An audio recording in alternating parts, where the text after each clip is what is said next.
আসসালামু আলাইকুম। প্রিয় দর্শক, কেমন আছেন আপনারা? আশা করি খুব ভালো আছেন। আজকে আপনাদের মাঝে শেয়ার করব কাঁচা আম ও তেঁতুলের চাটনি আচার। আমগুলো খোসা ছাড়িয়ে নিয়েছি, টুকরো টুকরো করে কেটে নিয়েছি। ভালো করে ধুয়ে সেদ্ধ হতে দিব। সামান্য পরিমাণে পানি, হলুদ ও লবণ দিয়ে সেদ্ধ হতে দিব। ঢেকে সেদ্ধ করার দরকার নেই, এমনিতে সেদ্ধ হয়ে যাবে।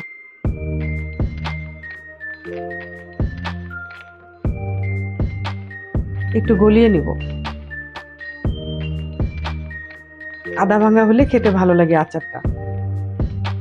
আলাদা একটা কড়াইয়ে আমি এটা রান্না করব। তেল দিয়েছি 250 গ্রাম, দুটো তেজপাতা কেটে কেটে দিব, কয়েকটা শুকনো মরিচ আর 5 ফোড়ন। গরম হয়ে আসলে আমগুলো ঢেলে দেব। এখানে 100 গ্রাম তেঁতুল নিয়েছি। এটা মিডিয়াম হিটে করতে হবে। আর চিনি দিয়েছে অনেকখানি, প্রায় 400 গ্রামের মতো। যেহেতু তেঁতুল দিয়েছি, টক হবে বেশি, তাই চিনিটা একটু বাড়িয়ে দিয়েছি। এখন দেবো হলুদের গুঁড়া, লবণ ও মরিচের গুঁড়া।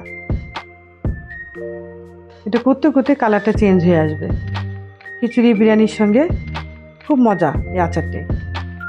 দেবো চিলি ফ্লেক্স। এখানে আছে 5 ফোড়ন, ধনিয়া ও জিরার গুঁড়া। হালকা ভেজে আধা ভাঙা করে নিয়েছি।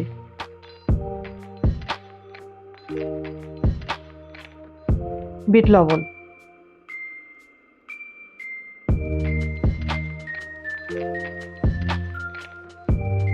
নতুন নতুন ভিডিও পেতে আমার পেজে ফলো, চ্যানেলে সাবস্ক্রাইব করতে পারেন।